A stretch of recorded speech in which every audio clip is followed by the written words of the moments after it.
Last month, we got a call that one of my dear friends and your neighbor had someone who was having some work done to his home. And all day long, they were in and out of the house. At the end of the day, somehow the couple were in their basement relaxing and they heard a noise in their home. Turns out that there was someone who had been watching, went into their homes, and when they discovered that there was someone actually there, they ran out. This morning, I got a call from the village president. He says that over in the Olympia Club, someone had done a porch pirate.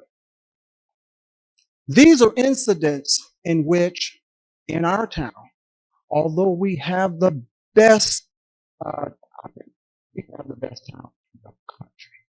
We have always had a legacy of being safe, and we want to continue to have that. So today, I want to first say hello and welcome you to the Public Safety Workshop. Now, this workshop is sort of designed to be a little different in that we want to make sure that real life situations that occur within our environs are going to be asked of our presenters. And before I do any of that, I want you to know that it is so important for me to acknowledge right now our sponsors.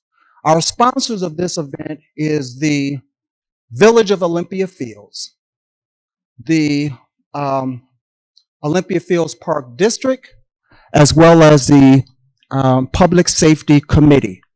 Many of these members are here today. The only other thing that I would say before I bring on the next speaker is that thanks to those who are not only in the audience, but those who are on the new technologies like Zoom. This is being broadcasted, and at the same time, hopefully next week, this will also be taped for those who cannot join us today through YouTube. These technologies, however, have a lot of challenges, and that's part of what we're going to be talking about today. At this time, what I would like to do is to bring up my wife of 38 years, Pam. Pam is one who has been with the news business for we'll just say a long time. I shouldn't have said how many years we've been married, but we hope that this was going to be an interactive discussion about safety protocols in our town. Without further ado, please welcome Pam Oliver. Thank you. I'm so happy to see so many of our residents participating. I'm thrilled because information is, you can't put a price tag on it. You can't just buy it. You can't just assume you know because you're well informed or that you read the papers or that you watch TV. So this is really important. Thank you, gentlemen, for taking your time to do this. Because we have so many challenges, I just want to just give you a couple examples of personally how this has affected us. We almost lost our life a couple of years ago, about 3 years ago, when we had a carbon monoxide leak and we didn't know. It was about 5:30 in the morning and we heard this really strange sound. And it wasn't like your normal alarm. It was a strange alarm. And Kelvin and I looked at each other and we're like, well, what's that? That doesn't sound like it's an alarm. While we're debating about what it is, my son, who was at the house, said, do you all hear that? Do you hear that? We're like, yeah. So we go and investigate. And within a minute, our phone was ringing and it was our alarm company saying, your carbon monoxide detector is going off. And I said, we were just on our way to investigate. And they said, you need to get out of the house now. And I said, well, should I call the fire department? And they said, we've already called them. They're on their way. And the next thing we knew, no, the doorbell was on. We heard the alarm. We left the house. We had a carbon monoxide detector, and it saved our life. And so when the firemen came, Chicago Heights, they have their detectors out. They're trying to find it. They go down to the basement, and it gets louder and louder. The thing about it was, it wasn't at peak, but it was very close to peak. What we didn't know was where the monoxide detector was placed was actually not close enough, and those levels should not have gotten that high. We didn't know that, but they said, call your alarm. Yes, it saved your life, but call your alarm company and tell them it needs to be moved. Almost died. We could have, but we were blessed because of our alarm system. We've also been victims of scams, and they appeal over the years. As intelligent as we think we are and aware, they've taken advantage of our emotions. So that's another place where they get you. So what we hope to do in this case is to have your questions and have these fine experts, these gentlemen who know what, because of what they've seen, how to protect us and keep us protected, keep us safe. First thing I want to do, though, before I even introduce them, are a couple of video clips that you will see, and you'll see some familiar faces. As the Ukrainian people fight to defend their country, Ukrainians in Chicago collect donations to send to the front lines. I know it. I know we win. We win. We survive. And after that, we become better than we are right now. Donation drives like this one on Belmont show just how many people across the Chicago area want to help the people of Ukraine. Here, they're collecting items like first aid kits, tactical gear, and meals ready to eat. We're told these supplies will be on a cargo plane headed to Ukraine tomorrow, hopefully ending up where they are needed. I don't think anybody's certain about anything in life, but all we can do is try to do what we can. We can't sit around. There appears to be a growing number of ways to donate supplies and funds to Ukraine. The Better Business Bureau wants consumers to give, but give wisely. The Better Business Bureau says if you plan to send money through a charity, be sure to ask if the charity can get to the impacted area, if it is experienced in providing emergency relief, and how much it spends on charity versus administrative costs. Donating to a well-established organization and using, if at all possible, your credit card for donations, because that's your safest bet against fraud. Meanwhile, these volunteers say they are doing what they can to help. Makes us focus on some of the positive versus just watching in silence the genocide that is happening. Chris Coffey, NBC5 News.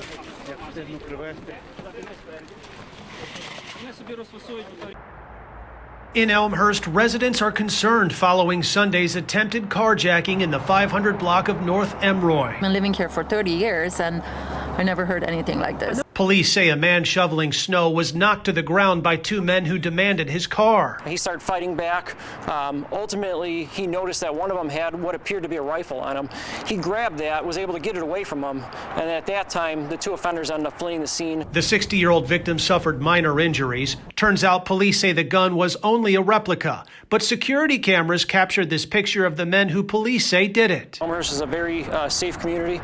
The last time that we had something similar to this has been several years. In Naperville, police say two men stole a woman's Dodge Charger at gunpoint in the 400 block of East Bailey Road on Saturday. And Aurora police say two gunmen pulled a woman out of a car at a Wendy's parking lot Saturday when she was shot and seriously hurt. Police are still searching for her 2015 red Hyundai Santa Fe. It's not clear if any of the weekend incidents are connected. Police say if you're outside your car and someone strange comes up to you and demands your car, it's best to comply. Otherwise, police say if you're inside a parked car and you can do so, leave. Meanwhile, police in Olympia Field say there have been 3 carjackings at local gas stations in recent months. That's why we tell people when you're pumping gas, lock your car doors, stay off the cell phone, pay attention to your surroundings so that you don't become a victim. They've made an arrest in one of the incidents so far, and police are touting the benefits of its Village Alert system for residents. Chris Coffey, NBC5 News.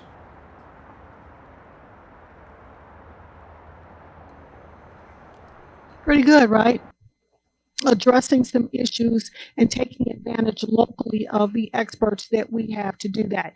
So I'd like to take the time right now to make some introductions. Derek Blatzingame started his law enforcement career 26 years ago in Minnesota. He's worked for the Harvey Police Department from 97 to 2003. And in 2003, he joined the ranks of the Olympia Fields Department, where he's moved up the ranks to his current position as chief. He has attended and graduated from the Northwestern University Police Staff and Command School, and while there served as vice president. He is a strong advocate of community policing. He understands the importance of bridging the gap between the village and the police department, and one of his highest priorities is developing and enhancing programs to engage the community. When Derek is not working, he enjoys traveling with his wife Lynette and spending time with their children and grandchildren, which, by the way, he is celebrating an anniversary, and he's come off his anniversary to participate. Thank you. Thank you for doing that. Lieutenant Wendell Thomas has been a member of the Chicago Heights Fire Department for 22 years. In total, he spent more than 27 years of experience in the fire service. He is the lead training coordinator and is in charge of the department's public education and fire prevention divisions. Lieutenant Thomas is also a licensed paramedic and has served in the Ingalls EMS system since 1995. Thank you very much. Steve Burness is the president and chief executive officer for the Better Business Bureau of Chicago and Northern Illinois, and he is the president of the Better Business Education Foundation. Over his 30-year career, he's mediated thousands of consumer and business-to-business disputes and has also had extensive training in alternative dispute resolution conflict. Mr. Burness is responsible for the overall leadership and day-to-day management of the Better Business Bureau. He works with the board to establish vision and drives revenue and impact for the organization. He will build out a strategic plan and ultimately implement the plan in support of the businesses BBB's mentioned. Who's heard of the BBB? Anybody? Raise your hand.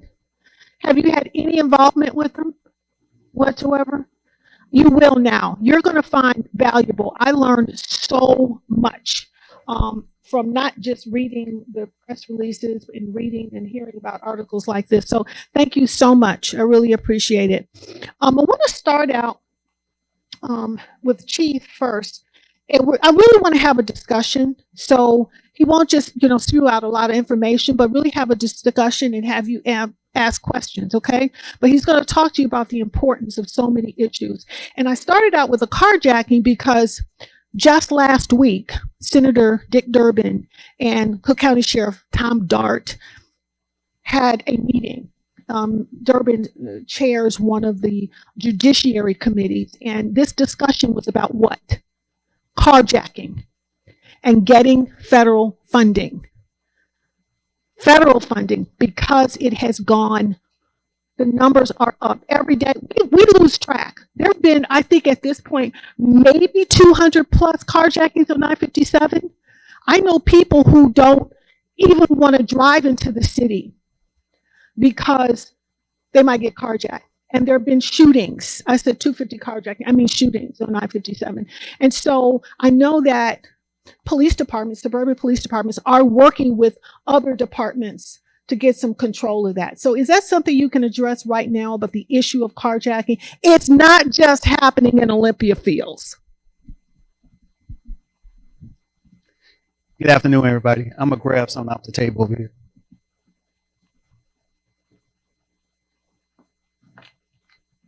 Okay, the state and the county has a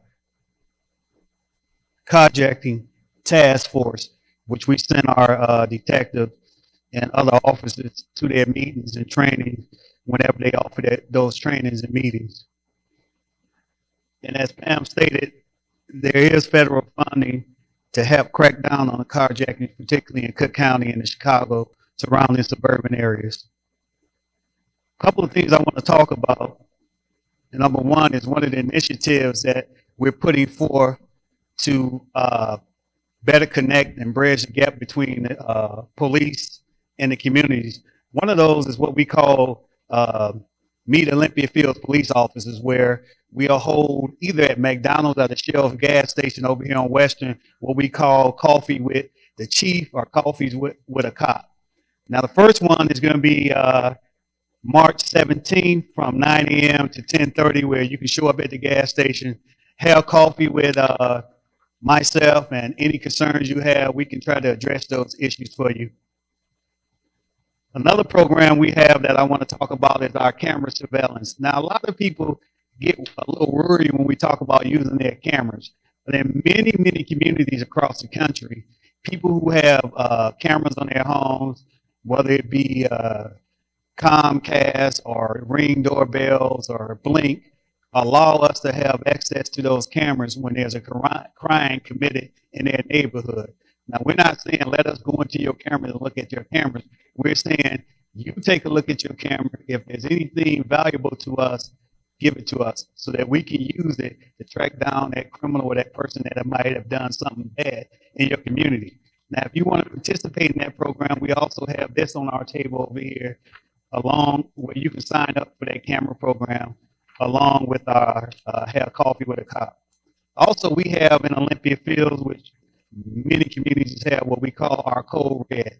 Now, that's how we send all alerts to the community when scams are going on, if it's going to be bad weather, or if we got active crime going on in the neighborhood. But in order for you to get that alert, you have to be signed up for Code Red. And the way you do that is you go online and you can sign up for Code Red with the village. And if something happens in the village, I usually send out what's called a Code Red, telling you what happened and telling you what you need to do. Briefly, real quick, I got some of my officers here with me today, and I just want them to introduce themselves real quick and tell you how long they've been with the police department. We'll start with Sergeant Metzger. How you doing? My name is Scott Metzger. I'm a sergeant with Olympia Fields. Prior to Olympia Fields, I did 6 years at University Park, and I've been with Olympia Fields now for 19 years. I'm from this area. I grew up in Old Madison. My grandparents lived on Brookwood. Been to these schools, played on these playgrounds. It's been a great community. It's been a great place to work. That's all I got for you. Billy? How you doing? My name is Officer Tolley. I've been with this department for about 8 years now. I live in an area in Country Club Hills, and now I moved to another location. I love this community, this area. Love it a lot. Thanks. How's everyone doing today? Detective Corporal Don Dean. I've been in Olympia Fields going on 18 years. Prior to that, 6 years in Sherrill, Indiana. I cannot say enough about the cameras. I'm on the South Suburban Major Crimes Task Force. 90% of our serious crimes lately is because we got leads from the cameras. Please, please sign up for it. Thank you very much. Good afternoon. Officer Wanawie. I hate to say it after all these guys, but I've only been here 4 months. I'm a new officer. I'm currently in the academy. We have 5 weeks left, and I cannot wait to get here and work on the streets. Thank you. Officer Lefko. I'm also been here only 4 months, but in the academy, and very excited to get started working in this community as well. I'm Officer Zachary Scholl. I'm also in the academy. We have 5 weeks left, like they said. I lived in Olympia Fields for 14 years. I currently reside in Moments near Bourbonnais. But I am excited to start working actually on the street and not just the academy. But thank you guys. Thank you guys for coming up. If you want to have a seat, you can have a seat. We'll have more of our officers coming in and out during the program to introduce themselves. I guess this is the part where I open it up for questions that you might have.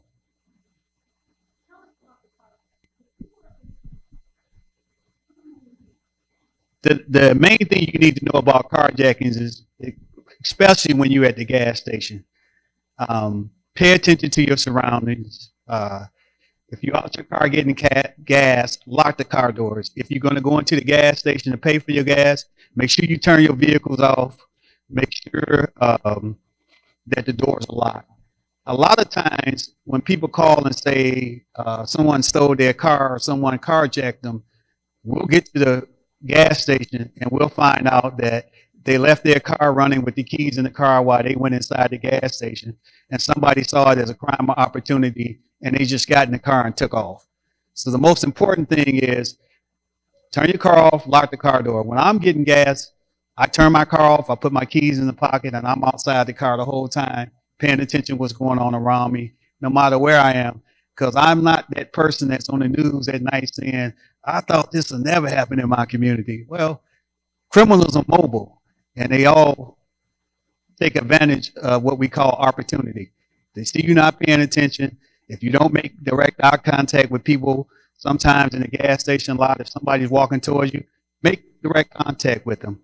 A lot of times that make them change their mind because they see you paying attention.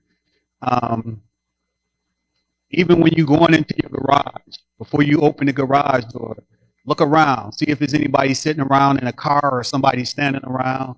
Then open your garage door. As soon as you get in the garage, let the door down.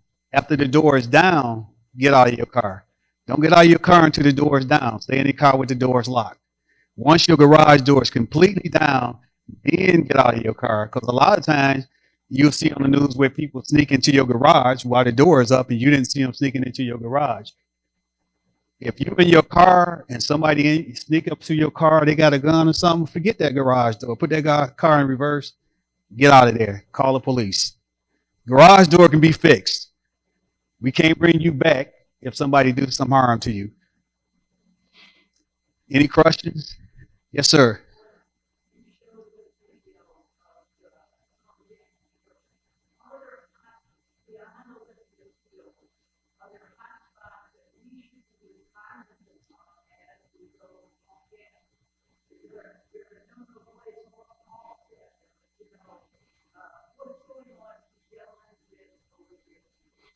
Well, I wish I could tell you that there's one hot spot, but it's not. These criminals steal cars and they drive around looking for victims. So you can become a victim anywhere.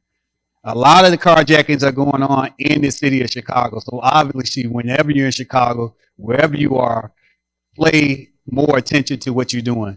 But there are no hot spots. Treat every area like it's the same. That's how you stay safe. So if you're in Olympia Fields, Frankfurt, Matson, Naperville, treat it the same, because criminals are mobile. They can get in their cars and go anywhere.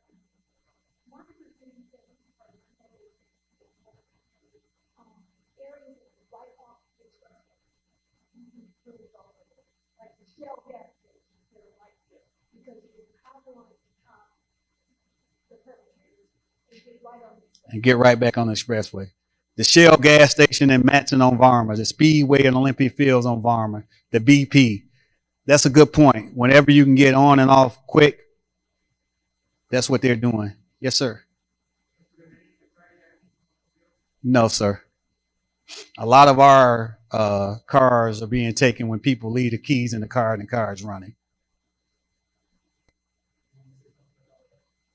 I did. I brought that up earlier where I said, make sure when you're pumping gas, you turn your car off, keys in pocket, lock your car doors. A lot of times you'll be at your car pumping gas and somebody will open the door on the other side, take your person's cell phone, and they back on the expressway on the way to Chicago before you realize it happened. So lock your doors, turn your car off, lock your door, keys in your pocket. We don't have mini burgers, no, sir.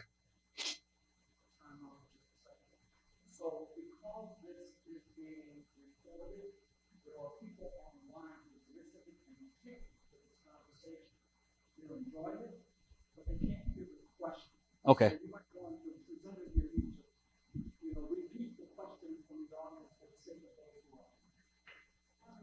Yes, ma'am.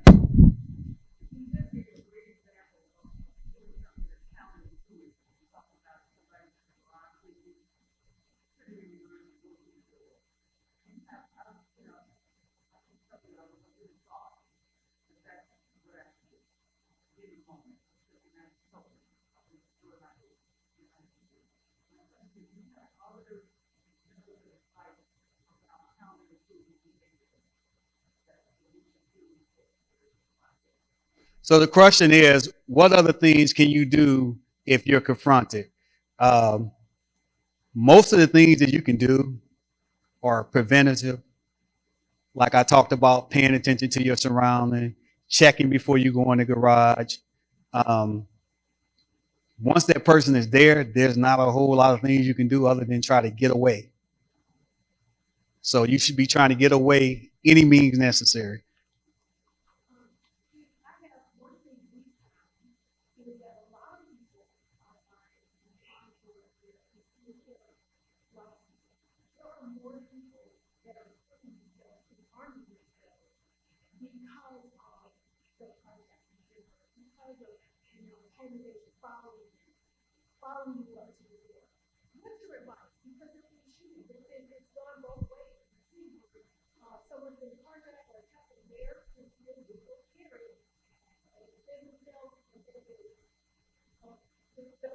Now becomes the victim. The person who was but the person who had the gun that was trying to rob them now becomes the deceased one.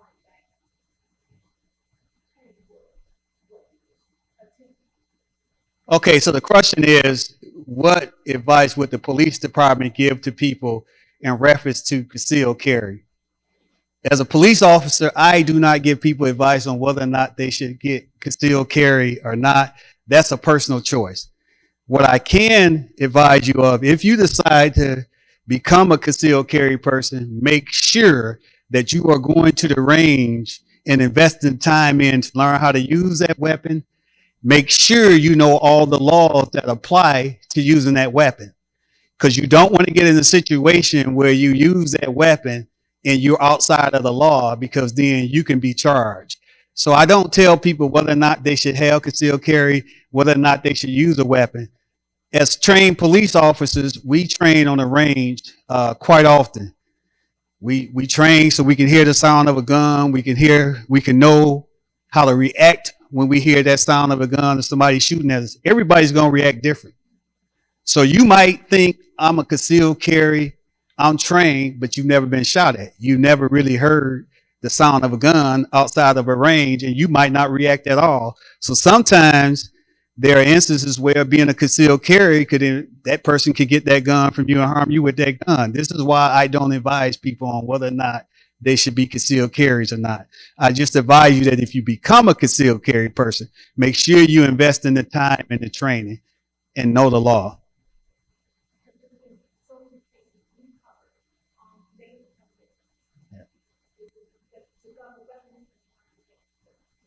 Yes, sir.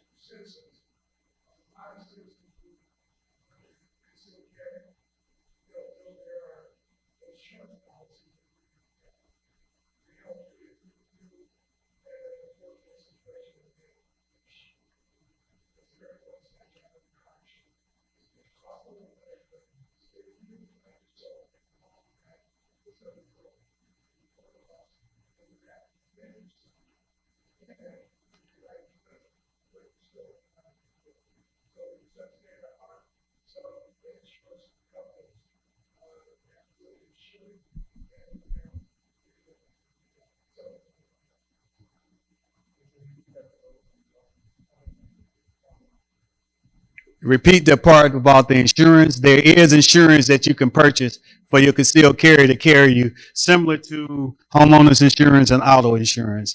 You purchase this insurance just in case you're involved in a shooting, and I'm sure that I'm not familiar with it, but if it's like any other insurance, you probably have legal representation if you're involved in a shooting.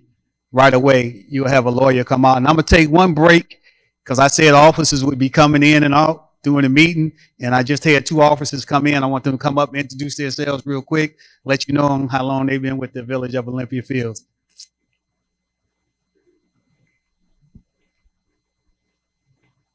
Oh, good afternoon. I see some familiar faces here. Officer Sean Berry, I've been here, it'll be 16 years in September. So thank you all for coming out, and I'll pass it on to our newest officer, Giovanni Royster, who's completing his field training with us here, and I'll let him say a little something about himself. Good afternoon. Like Gary said, my name is Giovanni Royster. Just started with Olympia Fields 2 weeks ago. So it has been great being here. I have 9 years experience. Well, mainly with Calumet Park Police Department. 2 years over there part-time, 7 years over there full-time. And I'm blessed to be a part of Olympia Fields now.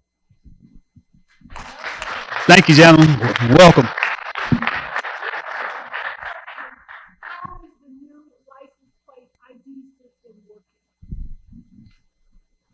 Okay, the new license plate ID system, the cameras have not been installed because of the weather. Now, as the weather is starting to break and they'll be able to actually dig, those cameras will be placed in place, and then we'll be evaluated exactly how they're working. The cameras will read license plates of people coming in and out of the village. So let's say there's a crime committed in the village. We'll be able to go back and look at those cameras and find out, just with a description of the car, we'll be able to find that car. And because our cameras will hook up with the other communities that have cameras, we'll be able to track that car from the time it leaves the village to any town that it goes into that have cameras. It's a good way of solving crime because we can track those vehicles down pretty quick now with the cameras.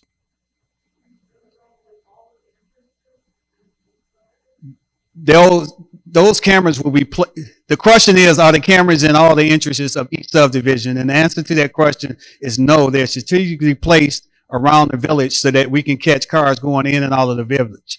Now, there are, as far as I know, the only subdivision that has purchased those cameras for their subdivision is West Styria. They have a camera that picks vehicles going in and out because each subdivision can also purchase those cameras for their subdivision, which will integrate and connect with our cameras. So as far as the village, we just have 4 cameras located throughout the village to pick up that traffic. And then, of course, West Styria have those cameras. In the hospital, St. James Hospital, they're also going to purchase 2 cameras. Yes, ma'am.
Thank you.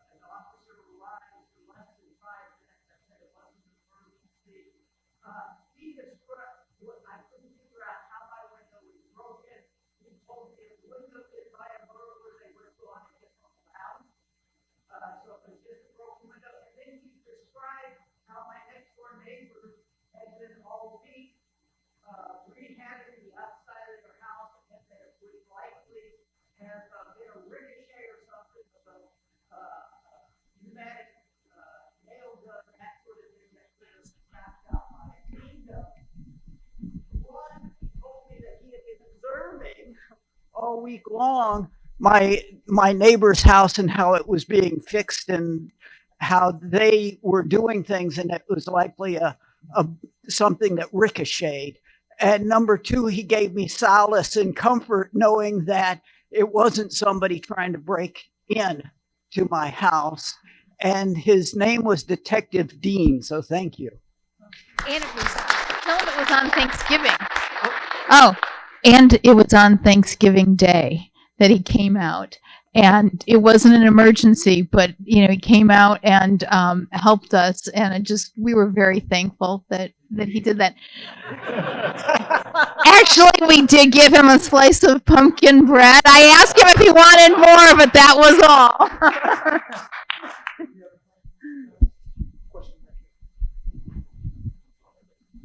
Thanks. Craig Martin, Oakwood Drive. I would like to focus on something Pam said earlier regarding the scams. And the scams that are going around are getting much more sophisticated. And as you said, Chief, people are not as apt to catch on to them right away. My question is this. What sorts of scams have you uncovered here in Olympia Fields that are going around? Thank you.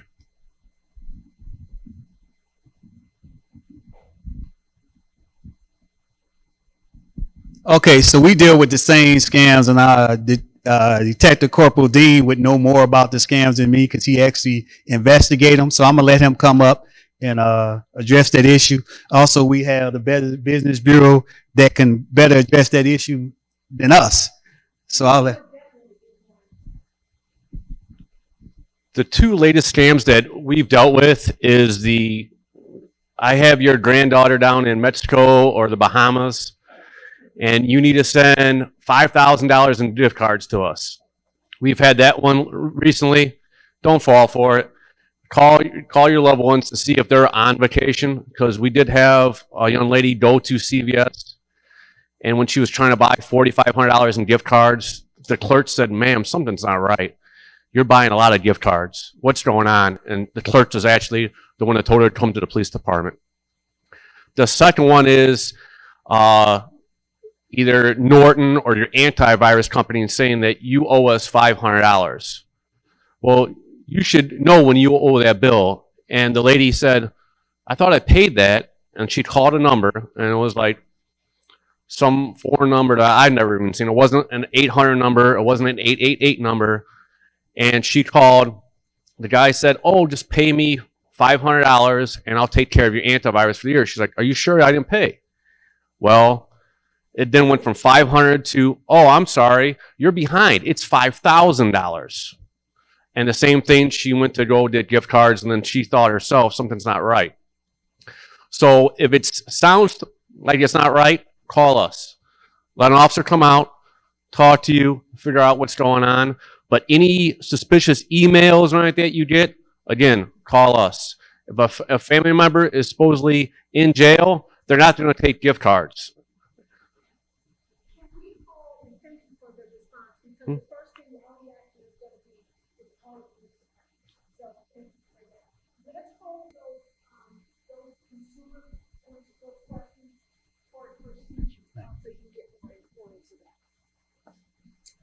One thing I'd like to address, we get a lot of information from social media, and we get a lot of tips.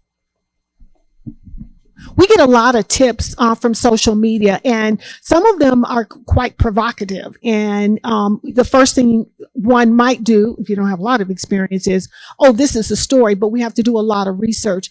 As consumers, and we use social media to get information, some of it can be very misleading, and there's just not, it's like the story that starts with one person and it ends with another. But a lot of people depend on social media to get news, and that includes crime. That includes, "Oh, I heard 27 shots and it was on the corner of this street." Maybe it was, but maybe it wasn't. What would you suggest, or what would you say about really looking at information that you might get or you might read on social media and thinking it's true? Well, in a society where information is instantaneous, if you read something on social media, it's real easy to verify. Call your police department, and we can verify the information for you. We hear all the time there were 21 carjackings in the village of Olympia Fields. It's been on social media.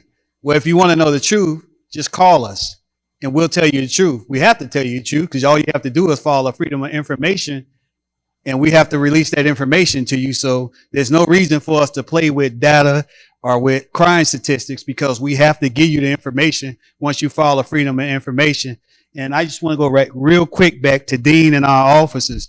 The reason why that employee at CVS knew something was wrong, because our officers go to the businesses in town and they let these employees in these businesses know, if you got a elderly person or somebody coming in here trying to buy $5,000 worth of Apple cards or gift cards, make sure you let that person know that something's probably wrong and they need to report it to the police. Or we've even had people from Walgreens call us and say something's not right with this, but that's because our officers are out there getting to know our business owners and giving them information, real-time information.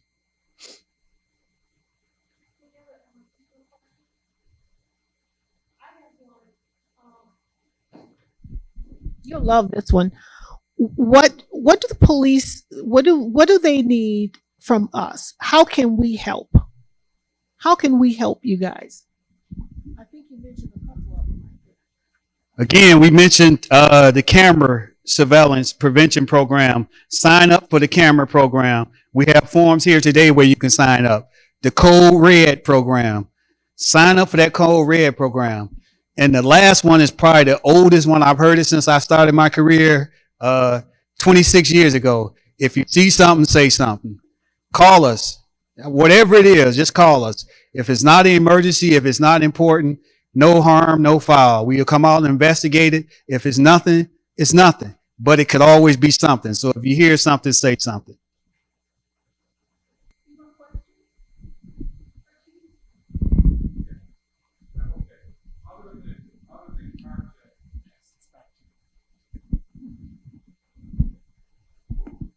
Other than carjackings in the area, should there be any other concern? I mean, you had said there's no burglaries, sometimes strange cars parked on streets. We've lived in our house for 44 years. We know it's a pretty safe community. So it's basically carjackings. And that's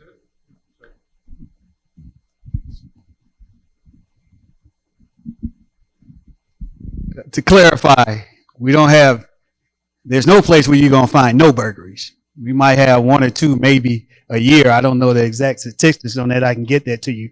But you should always be on the lookout for anything. As I said before, if you see something, say something. There's no particular crime you should be worrying about, but crime can happen at any time, anywhere. So you just got to be vigilant.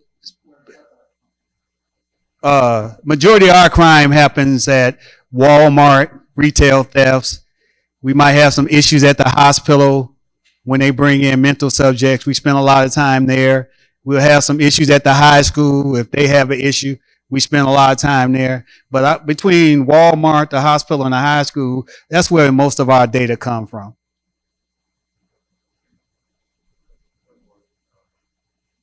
Sometimes when you get these Code Red, you see something has happened, and some of our people, anyway, they were really afraid. There was a carjacking, and I understand there was one at Bowman Road and Crawford at that service station. I didn't even know that was Olympia Fields, at the Speedway over there, But anyway, I didn't even know that was Olympia Fields when I heard about it. But some of the residents, elderly where we were really afraid about the crime situation, in a sense. But is there some way we got Code Red that we could get the word out that there's no further danger to the community or whatever? You often see that when you watch television. Something has happened and they localize the incident and there's no danger to the community. You don't have to worry about it. Just to show you, one of my neighbors bought a new car, beautiful SUV, and they had an old car. And they kept the old car outside, the new car inside. And why do you keep the old car? I want to buy it from them. Well, I want to keep it because I don't want to get carjacked with my new car, kind of thing. I mean, so we're dealing with a mindset. That's what I'm saying. So I would think that it would be probably nice if there was some way we could get the word out that there's no further real danger to the community from an incident that we reported on Code Red or whatever. That's a good point, and we can follow up. But when we follow up, we don't want to put people so at ease that they stop paying attention to what's going on. But we could follow up with something. That's easy.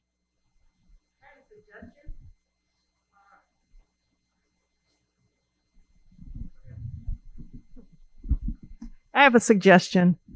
I know you're going to have a coffee, and a lot of the residents here they're kind of on high alert when they go to gas stations. And I'm one of them. I do watch out. But I would like to see an officer or some type of authority there at the gas stations at a certain time, and we would all come and get our gas at that time.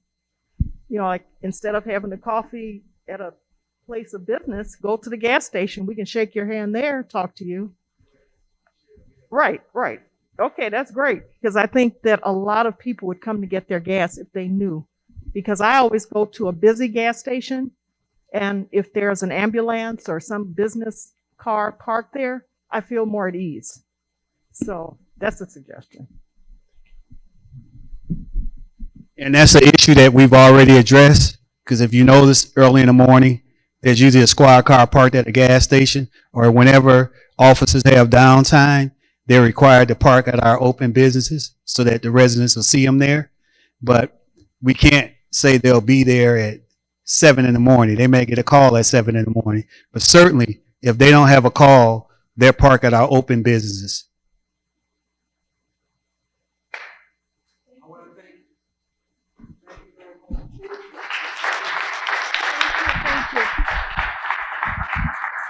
I think I may have left my agenda on that last sheet. Okay. That was great. And I thank all the officers, the new hires and the ones that have been here for so long. Thank you. Because we know you had options. That sounds like a commercial, right? You had options. You could have gone someplace else, but you were here. You came to our town, and we love you for it, and we thank you for it. For those new ones that came in, I'm the lady that walks the little black dog, Trouble, and I'm the one that's always waving. So I suggest you guys do that. When you see these guys out, say hello. Stop, talk. Hi, how's it going? Right? I think that helps. That's about community policing. We already heard that that's a priority for this department. I would like to introduce once again Lieutenant Wendell Thomas. You heard my story. I understand, and correct me if I'm wrong, that the number of house fires has decreased tremendously since the 70s. And that our peak time for fires is during the winter. And carbon monoxide poisoning. I cannot begin to tell you how many calls. We have scanners, and we're always getting calls. We're always hearing about in tips that they're taking X number of people out. But it's still a problem. People are still dying, and there are still fires, and we forget, right? So tell us what we need to know.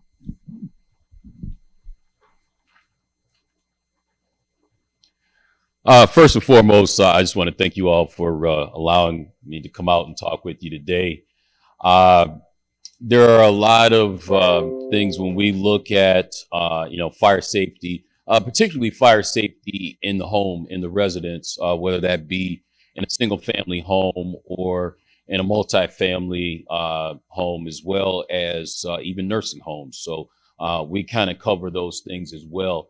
I have a presentation here. We're going to kind of talk about a few things, but to answer your question specifically about carbon monoxide. So a lot of people don't understand exactly, what carbon monoxide is. It's something that we have certainly learned much more about, even in my career as I've worked, in the fire service for over 27 years.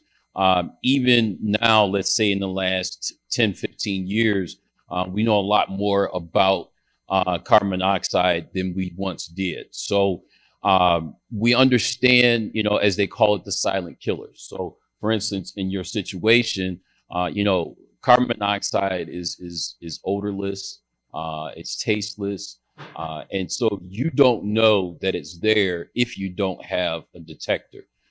Typically, when you do have a carbon monoxide emergency, it is because you start to feel some symptoms. So you'll feel lightheaded, some dizziness, headaches. Sometimes you will have some shortness of breath, things of that nature. So when that does happen, obviously that's a point where now we've kind of gone past the point where we need to get out of the home. So in your situation, and I'll speak to that right now, your placement of a carbon monoxide detector is very important. So when you have a carbon monoxide detector, you don't want it, and I'm assuming, was it in the basement? It was in the furnace room. Okay, so that's kind of what I figured. Now, I haven't been on the call, but I kind of figured that that's where it was. That is the absolute worst place that you could put a carbon monoxide detector, okay? When your furnace operates, it has a very, very small amount of carbon monoxide that is emitted just because of the combustion that's involved in the heating process where your furnace works. The same thing with your stove. So if you have a gas stove, there's a very little small amount of carbon monoxide that can be emitted when you're cooking. Okay, so I would not put it in your furnace room, anywhere near your furnace. I would also not put it anywhere near your kitchen. Okay. Carbon monoxide detectors, for the most part, you want to put them in similar spots. Also, we're going to talk about that as well with your smoke alarms and smoke detectors should be outside of bedrooms. Okay. Typically, when we have carbon monoxide emergencies, when they are, at life-threatening numbers, typically that happens when someone is sleeping. Okay, because you go to sleep, your sense of awareness is obviously down. So we always suggest if you can have them inside your bedroom, that's great if you have enough. And there are many different types of carbon monoxide detectors and also smoke alarms. They do have some which are actually combination carbon monoxide and smoke alarms as well. But the best ones that I've seen are ones that have a battery backup in them, but you can also plug them into an electrical socket. And it gives a reading as well. So when you talk about smoke alarms and carbon monoxide detectors, I always suggest to people that this is not the time to try to be frugal. So, they're certainly starting in ranges typically from $15 to $20, all the way up to $50 or $60. You don't necessarily have to get the $50 or $60 detector, but there are some nicer ones in the $30 to $40 range that will actually give you a digital readout. So carbon monoxide is measured in parts per million. Okay, so typically when we're called, our range where we would have you exit the home would be from 10 up to 35. So anything over 35 parts per million, those are starting to now you can start to see some symptoms, and that's when we want you to obviously exit the home. And you will, see some of the detectors will show a slight reading of, let's say, 4 or 5 parts per million, maybe if you're cooking or something like that, but then it will go down. So, you want to pay attention to that. Just as with smoke alarms, they do have a shelf life. So typically 8 to 10 years is about the time range that a detector will be accurate. And the greatest thing about them, and because they've made so many advances, most of them will let you know when it's time to either change a battery or that the detector is no longer accurate and needs to be replaced. We get a lot of calls for that, and we always want you to call. We always want you to call. So if you're in doubt that, hey, is my CO detector going off because there's an emergency, Or is it going off because we just need to replace the battery? Pick up the phone and call us. We'll come out. We'll check it out. We'll use our monitors. As you said, they use the monitors for your incident. And once again, it's all about making sure that you all are safe. We end up, I can't even tell you how many alarms that we go on for CO throughout the year. And certainly it's increased in the winter months. Most often than not, it's because of people heating their homes using their stoves, or alternative means of heating their homes where they're not using their furnace. If their furnace has not been serviced, so you should have your furnace serviced, if not every year, every other year for sure. But I would suggest you have it, serviced, especially if you have an older home and furnace.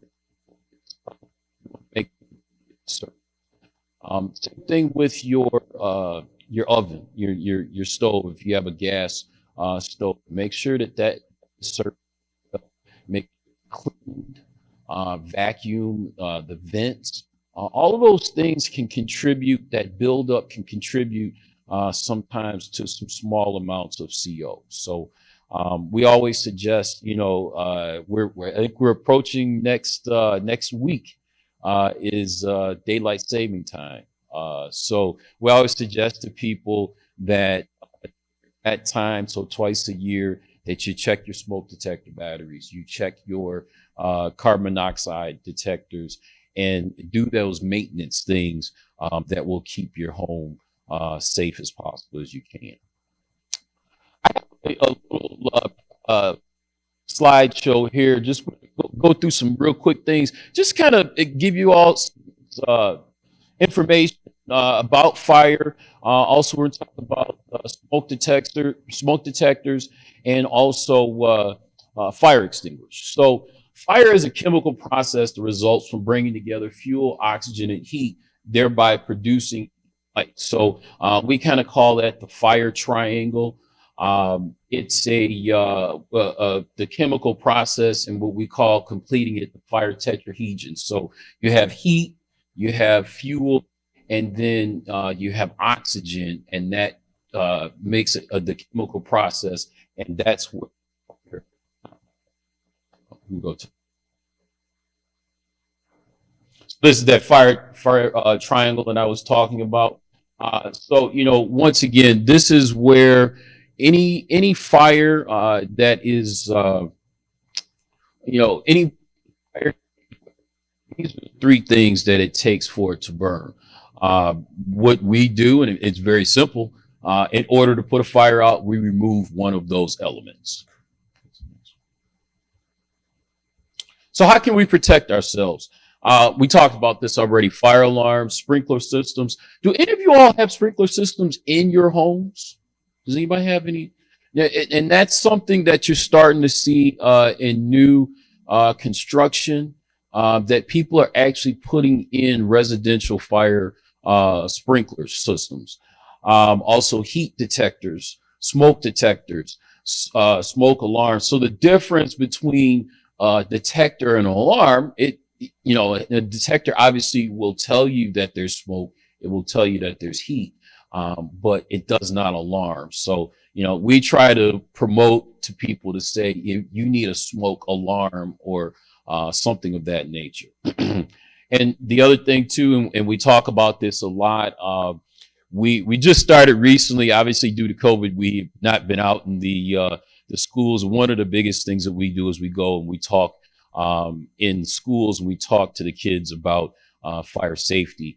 And one of the main things that we, tell them is know how to get out. So basically having a plan to be able to get out of your house. As a matter of fact, we tell them no two ways out, meaning that, if one way is blocked, that they have another way of getting out. So, that's something, and I really enjoy working with the kids. And one of the things that I always do is I give them a homework assignment. And part of that homework assignment is to go home and to talk to their parents and talk to their family members about having a plan in case there is a fire emergency in their home. Yes.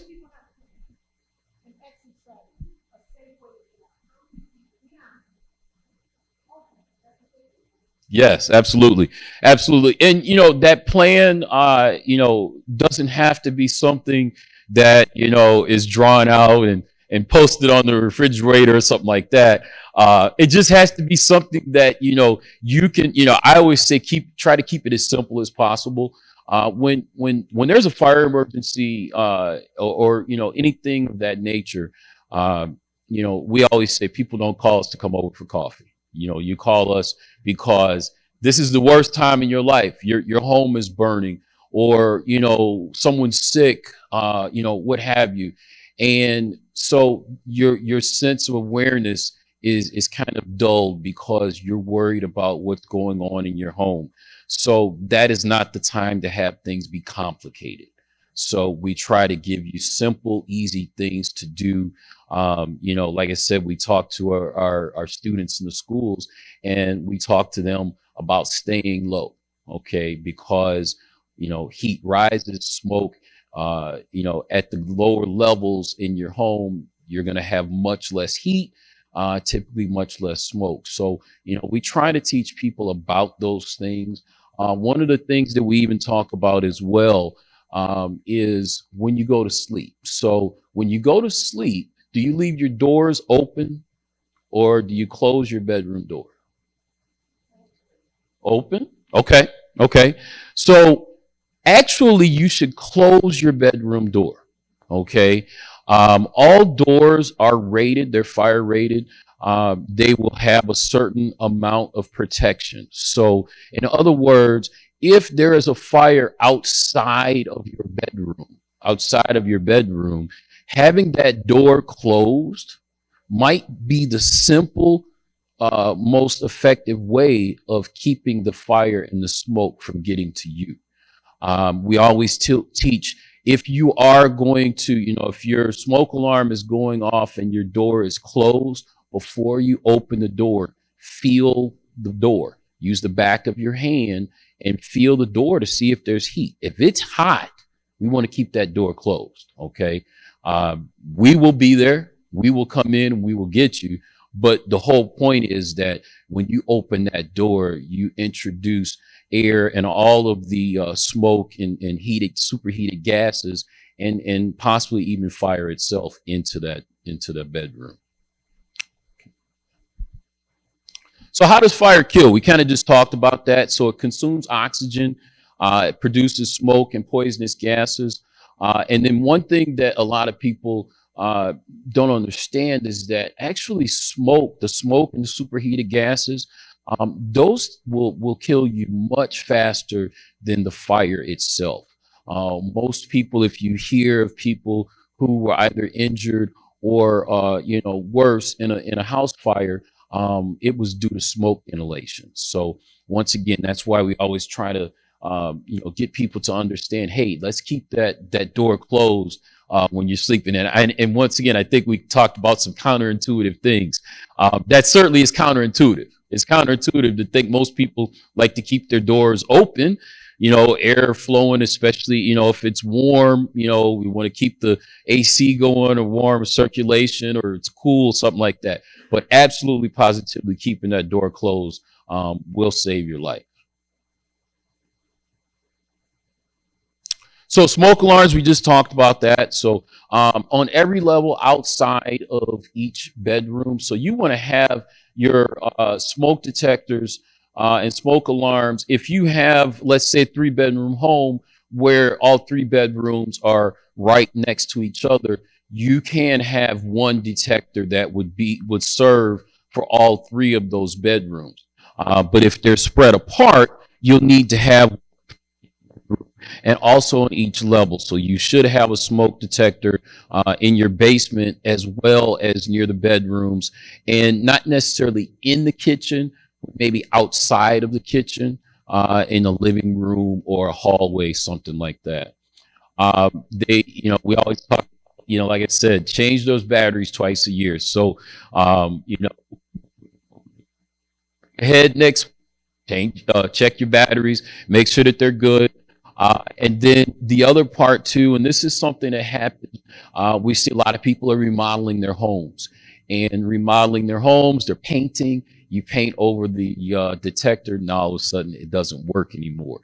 So, you know, be aware of those things when you are doing your remodeling. Also, too, one thing that we see a lot of, and this is very unfortunate, when we see people who are remodeling homes, let's say you're painting or you're, you know, doing drywall, they'll take the detector down because they're doing, then they forget to put it back up. So remember that we have a lot of fires in homes that are either being remodeled or homes under construction because of things like that.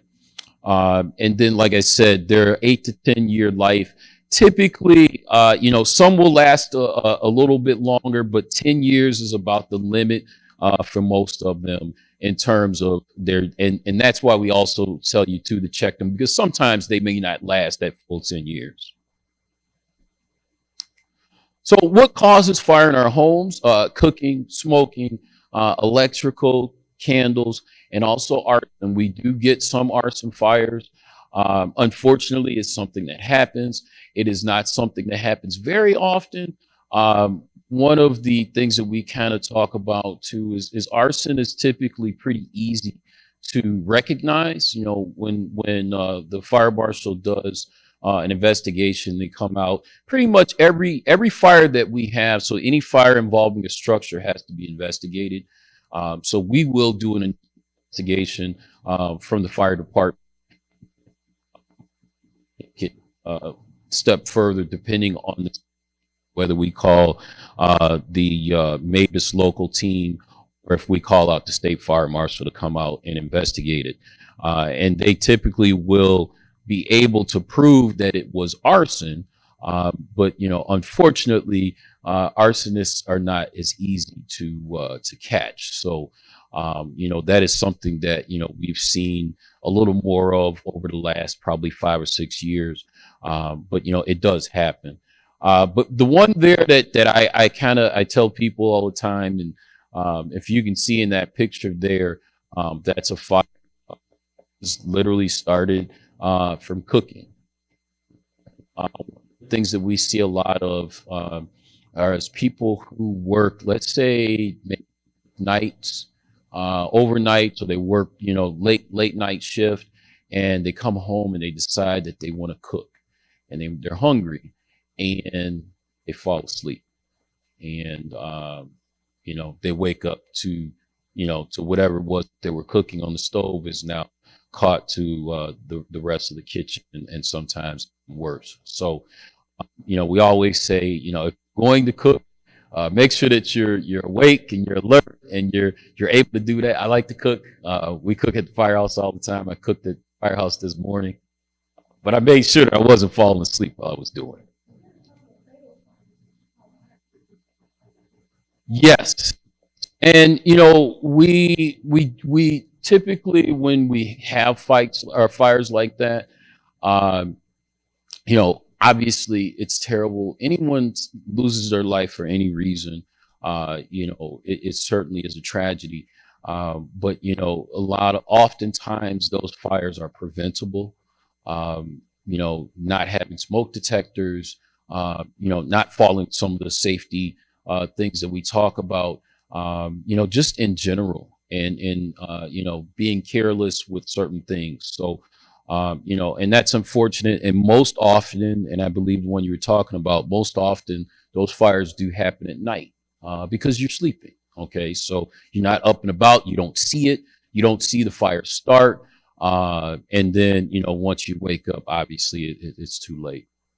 So this is just we're talking about the classifications of fire. So Class A is ordinary combustibles. Class B is liquids and gases. Class C is electrical. D is combustible metals.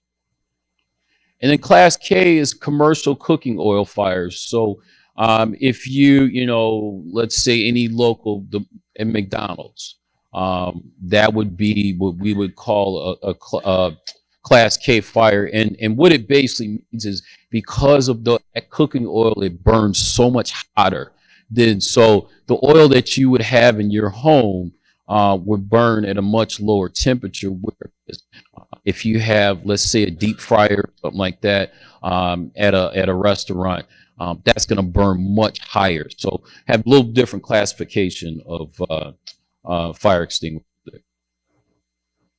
So these are residential fire extinguishers. So what you would probably have in your home. By the way, who has fire extinguishers in their home? Oh, wow. Very good. Very good. Very good. Yes. So this is what you would have in your home. They're called multi-purpose dry chemical extinguishers. These extinguishers typically have about a 5 to 20 foot maximum effective range. So what that means basically is it is literally just to put a fire out in your kitchen. Okay, a small fire maybe somewhere, and what we kind of say is if you didn't see the fire start, more than likely you will not be able to put it out. Okay, so as we like to say, when in doubt, just get out. So making the right decision. So only stay and fight the fire if you know what is burning. So you know what it is that's actually burning. So we know that ABC, as I talked about, that ABC extinguisher, that it will actually extinguish that type of fire. Okay. That you have the right extinguisher and know how to use it. And then the fire is not spreading rapidly. So fire spreads exponentially over time. So a small fire can be much, much larger in a short amount of time. So, you have to kind of make that decision yourself. Also, smoke has not filled the area. And then this is something that's very important, and that is that the extinguisher, you are between the fire and a door, right? So if the fire is out there and I'm standing here, I know I can get out that door. But if it's the other way around where I'm at a wall and I have no way to get out, that's not the time to stay. Okay, so understand that we're talking about very small fires here that have just started. If you're cooking something on the stove and it just, lights up, whatever, something like that, and you can grab the extinguisher real quick because you saw it actually happen. Those are the types that you can use that extinguisher. If you come in and you discover something on fire, that's probably the point where, no, we need to get out. And then the last, but definitely not least, someone has called 911. Pick up the phone and call us. We want to be coming right away. We don't want you. I can't tell you how many times we've responded to calls where someone tried to mitigate the emergency on their own, and it ended up getting worse. And then we were called. Had we been called early on in the situation, we might have been able to intervene much better. So this is just a little thing. We have an acronym when we talk about how to use an extinguisher. So you can go ahead, and it's called PASS. So pull the pin, aim at the base, squeeze the handle, and sweep side to side. So fire extinguishers have a little pin. When you get them out of the box, you pull the pin. Sometimes they will have a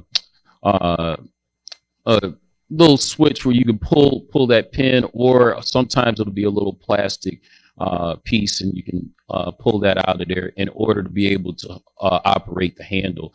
And then once you do, you aim it at the base of the fire and then sweep back and forth until the fire goes out.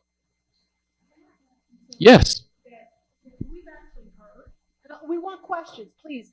Any question whatsoever. But I heard that you could take your and this is a few years ago, your extinguisher and take it to the fire department and they can refill it. Is that an old wise tale? Is that a myth or what? That may have been the case at some point. What I will tell you is the extinguishers that you buy for the most part now, so at Walmart, at Menards, at Home Depot, those extinguishers are not refillable. The extinguishers, yeah, the extinguishers that we carry, those are refillable, but we have to send them out. They have to be certified.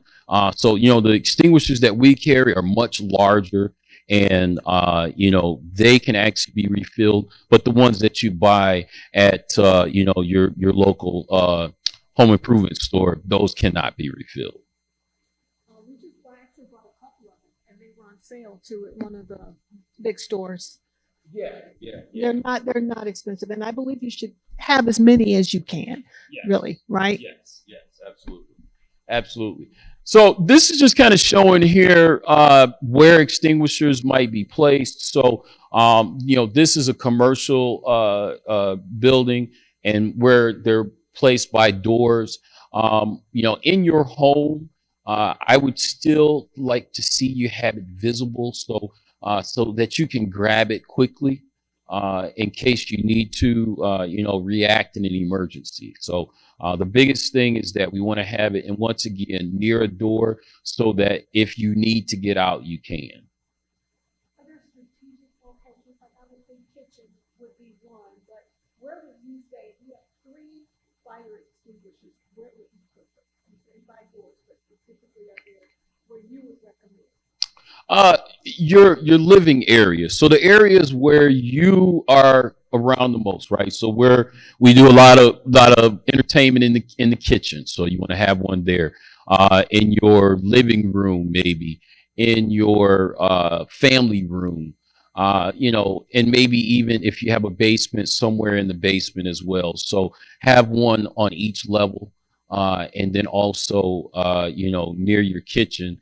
Because obviously that typically will be the most time where you'll actually see some sort of fire. Many of us who have a fireplace, that's what I thought. That's really important, right? To make sure that your foods are open. Yes. Yes. And probably the most important thing there too is if you have the question was if you have a fireplace and making sure that the flue is open. Also, something that's important there too is making sure that your fireplace and your chimney gets cleaned. Okay. Some of those maintenance things that we talked about, typically in the fall, we start to use the fireplace more. So make sure that it's clean and that your chimney is clean. We get a lot of chimney fires as well. Candles, big problem. Yes. Especially where you purchase them. I know you have a lot to say about that. Candles, because I'm a candle person, and candles are causing many fires, right? Yes. Yeah, I'll tell a quick story. We actually had last year in Chicago Heights, we had a fire that was literally started because a candle was it was a nice day, candle was burning, and it was in a decent location. Unfortunately, they had the windows open, and it was windy that day, and the wind blew the curtains into the candle and started the fire, and it unfortunately started the whole house, and unfortunately the house was not savable. So yes, candles, be very careful. I always say if you're gonna light a candle, stay in the room that you're lighting the candle, because if you leave that room, we all have done it. You leave the room and you forget that the candle is burning. You're very welcome. Hey, don't forget, we had giveaways and raffles, right? Yes, yes. Don't go anywhere. Yes, yes. Okay. Yes, absolutely. For a ventless fireplace, do you still have to have the chimney clean because the chute really does not open? So the question was, for a ventless fireplace, do you still have to have the chimney clean? I would still say if it's emitting any kind of fumes or gases that you still want to have it clean, it doesn't hurt it to do that. You know, things are not meant to, you know, operate as efficiently. It won't operate as efficiently when it's not clean. So there's a different process for cleaning those, but I would still contact, you know, your local, you know, HVAC people just to make sure that, you know, there's nothing that you need to do specifically for that type of fireplace.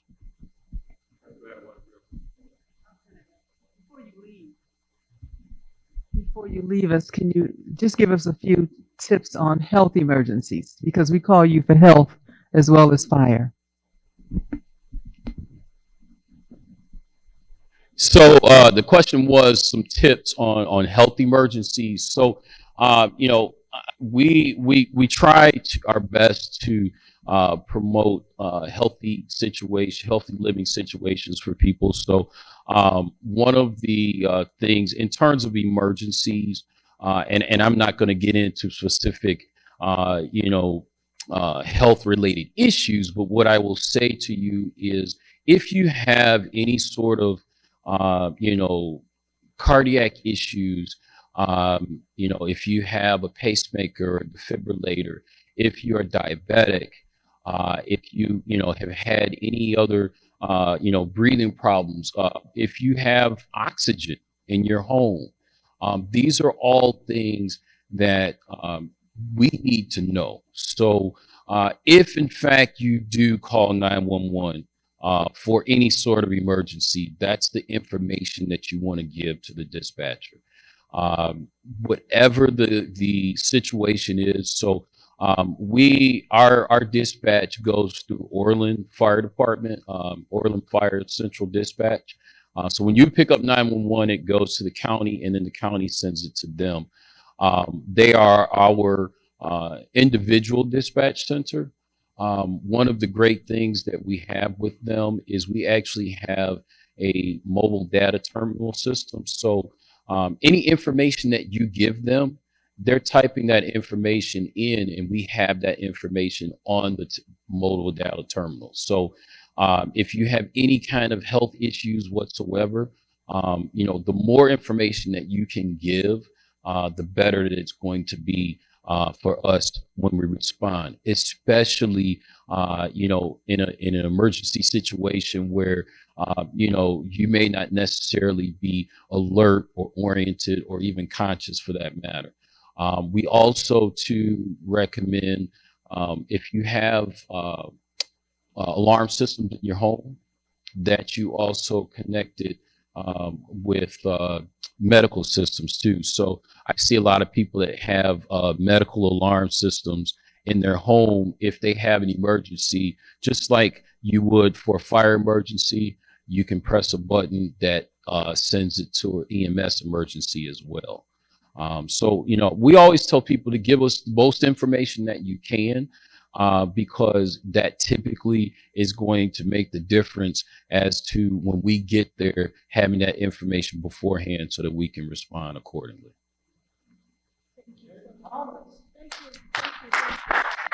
Thank you. Don't forget raffles and giveaway. Steve Burness, you won't believe what today is.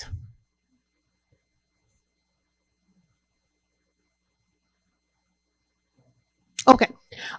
Today actually officially kicks off Consumer Awareness Week.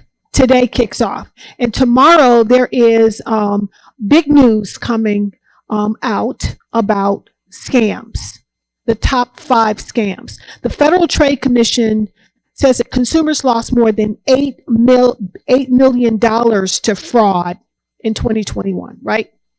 And that's a 70% increase from 2020. It probably has a lot to do with us working from home, being at home.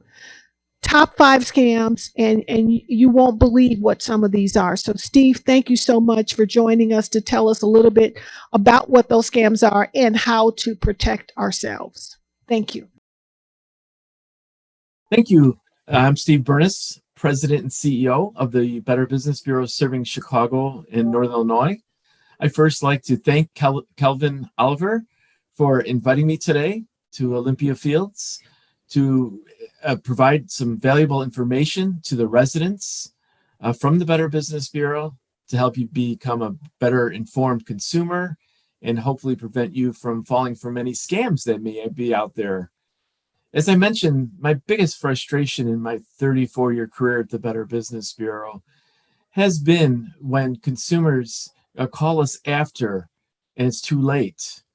The Better Business Bureau would like you to call us ahead of time and do the research ahead of time before doing business with an organization or before going with a service or buying a product, whatever it may be. Again, the Better Business Bureau is not the end-all, be-all for research. The Better Business Bureau suggests you check other sources as well to provide some information on this individual or organization or the service you are buying. A lot of the scams I'll be covering today to what to watch out for could have been prevented if the consumers would have called us first and we could have provided them information on what to look out for. The Better Business Bureau has a scam tracker website that keeps track of scams all across North America, including Mexico and Canada. So it's bbb.org/scam tracker. There you can find a lot of information about the scams. And we also need the public support to contact us if they do come across a scam to help us and provide this information to other consumers calling us and maybe prevent them from falling victim to this as well. So even if you don't fall victim to a scam, please contact the Better Business Bureau and let us know about it in order to help consumers be wary of these particular scams. Again, I'm only providing the top 10 list that came from 2021 as more of a guide and educational component so you don't fall victim to these scams. So I will provide the top 10 list and what the Better Business Bureau has seen, but there are other scams out there. So it's always best to check out the offer itself with the Better Business Bureau first, but there's lots of resources out there from the Olympia Fields City office to the fire department, police department. We just want consumers to become educated, but do their research as well. Because sometimes you spend too much time on the front, not enough time on the front end rather, when you're looking at a company, and you spend a lot of time after when you realize you've been scammed and only realize you should have done this in the first place. So here are the top 10 scams of 2021, and the first one was online purchases. This is still a growing problem. It's number one yet this year in 2022. What we're seeing is a lot of fake websites. So I think consumers have to remember that these websites can be, taken and bought by scammers just as well as the good companies. So it's imperative to do the research on your organization ahead of time. But one startling statistic that always resonates with me and others is that 56%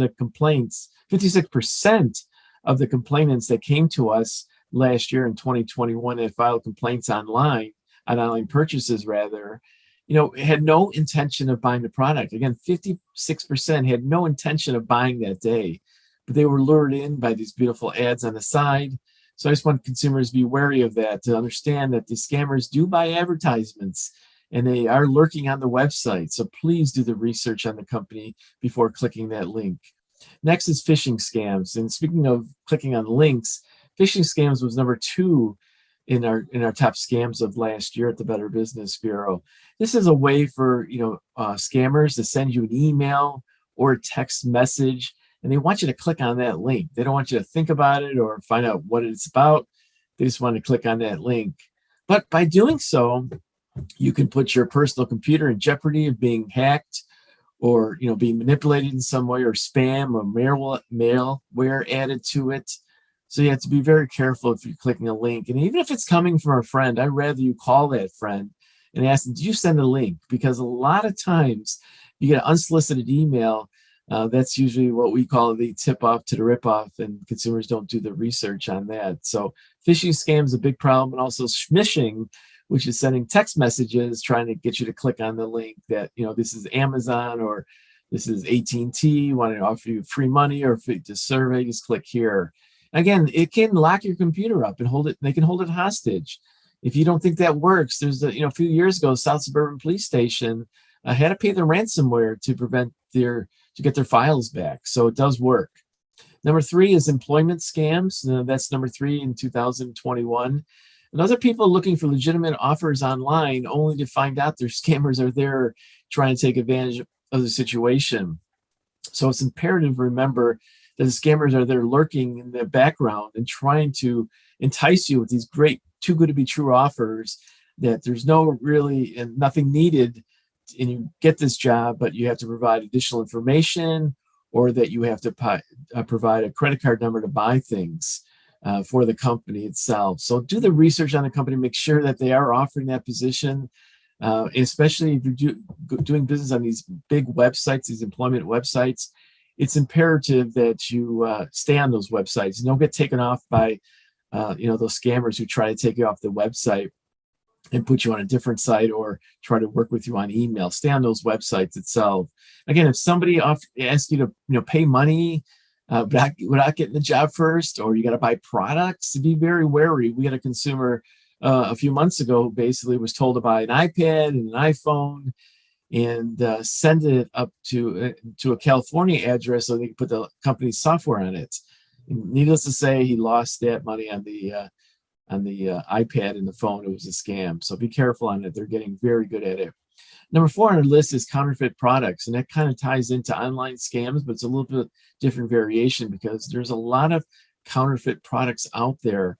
And you got to trust the seller that you're buying from. And especially in the online world, we're seeing a lot of that. Would you want to buy a smoke detector that's counterfeit in some way, or some other, or pharmaceutical supplies? Like pills, you can find those things online, and the scammer is selling those things. So it's important to remember there are a lot of counterfeit products out there. So we want consumers to be wary of that. Make sure they check the seller itself before doing business with them. And if the offer seems too good to be true, it usually is. Number 6 on the list is identity theft. That happened, in 2021. It's still growing this year. It's not a matter of if you'll become a victim of identity theft. It's a matter of when you'll become a victim of identity theft.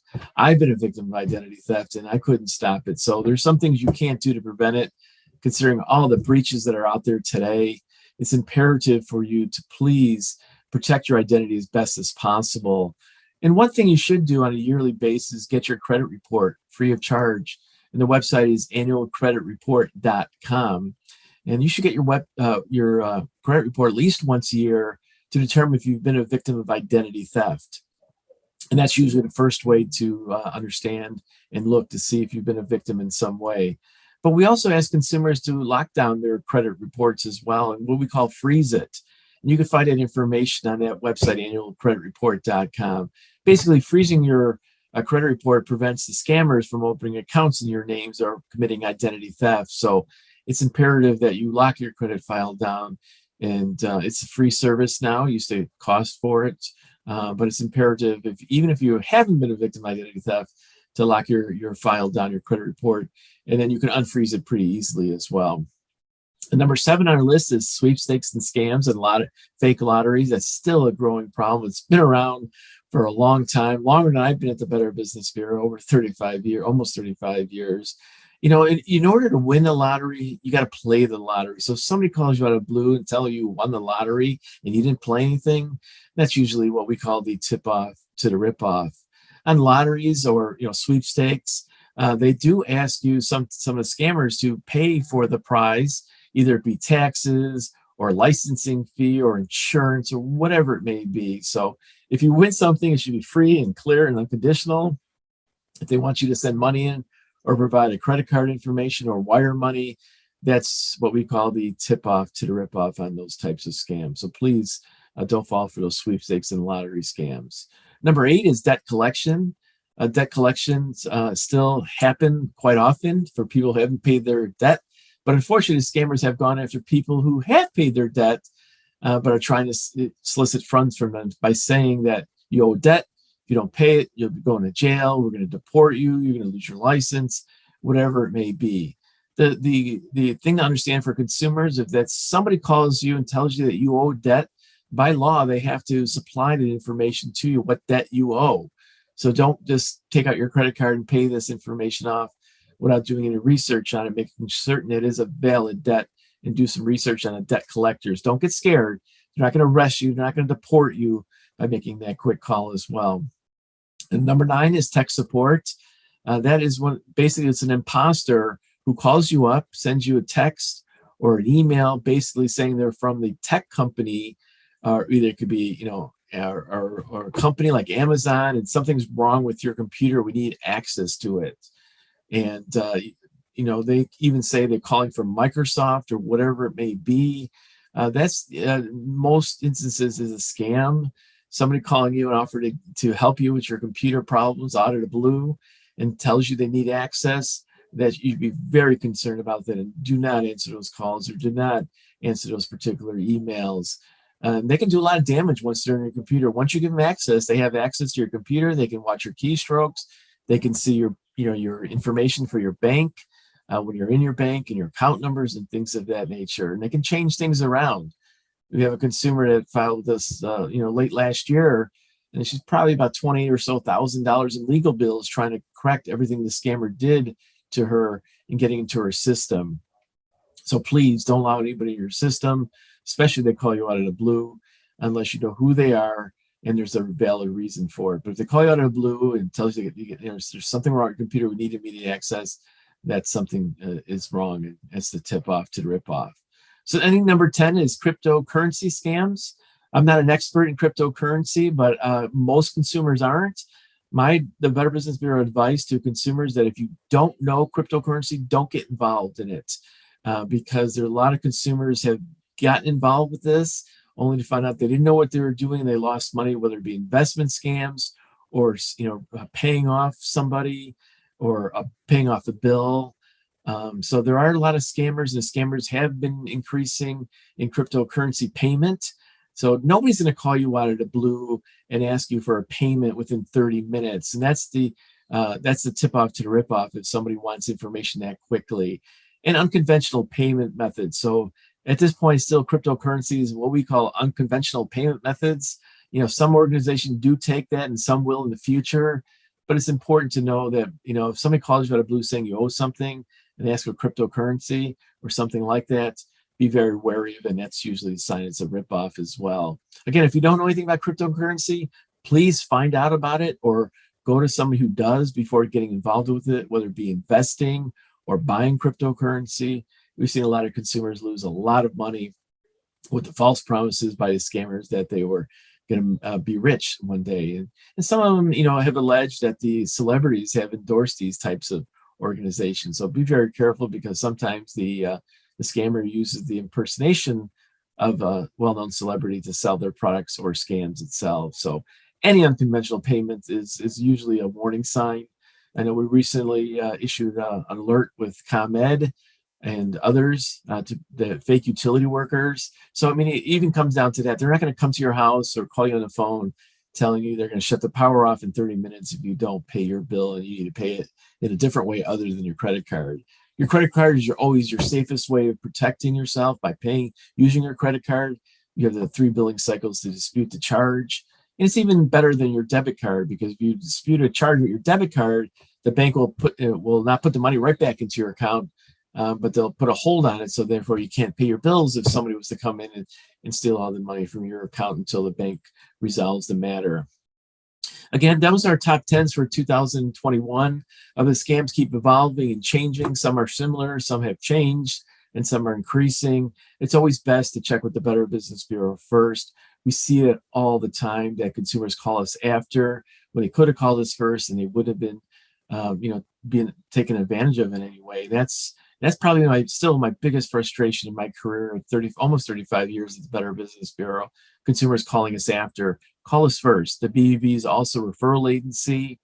What I mean by that, we can provide information to you on good businesses, We can provide information on a local business that meets our standards. And so if you need a hot water tank in the middle of the night, you can go to our website, bbb.org, and find a listing of contractors, water heaters. You buy a car, it can be any type of service, or looking for an attorney. You can find BBB accredited businesses. So look for the BBB seal, which is a sign of a better business, and doing business with organizations. Be wary of the scammers and check out a company before doing business with them. And if the offer seems good to be true, it most likely is in today's society. It's getting to a point where we ask you not even to answer your phones if you don't know who's calling. Let it go to voicemail, and then check the voicemail, and then do the research on that information. And basically don't click on links that you're unaware of, that you had no idea they were coming to you. Do the research before clicking on those links, including if they're saying they're calling from well-known organizations like Amazon or AT&T or whatever it may be, because the scammers found out that if they use those credible names, that you're most likely to answer a call or take action because you trust those organizations. But these are imposters who are taking advantage of the situation. So again, look for the sign of a better business, which is the BBB seal, before doing business with the company. Check out the company itself. Again, I want to thank Kelvin and the trustees and of the Olympia Fields for their support today and allowing me to provide this information to you. I hope it helps in some way. You're always welcome to call out to the Better Business Bureau anytime, and we'll gladly help you. On our website at bbb.org has a lot of information. If you'd like to join our consumer newsletter, you can go to bbb.org/Chicago Buzz. And that can sign up for our consumer newsletter to stay up to date on the scams that are constantly evolving. Thank you for having me today. Good luck. If you ever need anything, please contact the Better Business Bureau. Have a great day. Steve, dark web. The dark web. I have like a credit notification if anybody is like looking into my stuff, and dark web comes up sometimes. Your information has been found on the dark web. What should we do? I froze my credit report. That's one of the things that I did. Yep. Pam, she brought up a great thing: is freeze your credit reports. It doesn't take much to unfreeze it, and this way you can protect yourself. The dark web is out there. I've seen it. My IT team's taken me down there. I've seen passwords from 4 or 5 years ago that I only know. I assure you nobody would do that. And they showed it. They attributed it to me. Change your passwords as often as possible. They recommend 30 days. A lot of things, the credit card companies will allow you to have those alerts. Get those alerts. So if anybody uses my credit card over $1, it lets me know that somebody's been in my account or some information has gone out. So the dark web is out there. Be careful what information you give out, because once you give out that information, you'll never get it back. I want to thank you all for joining us in this workshop. I hope you learned some things. Please give a round of applause for our presenters.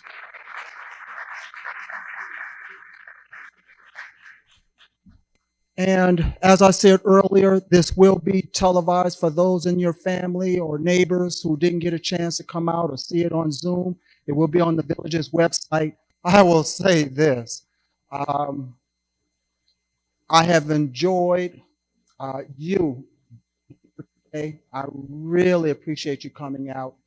There are items on the table that are in front of the chief. All of them taking the items from the fire department. We're going to have a quick raffle because they're giving away some of these smoke detector.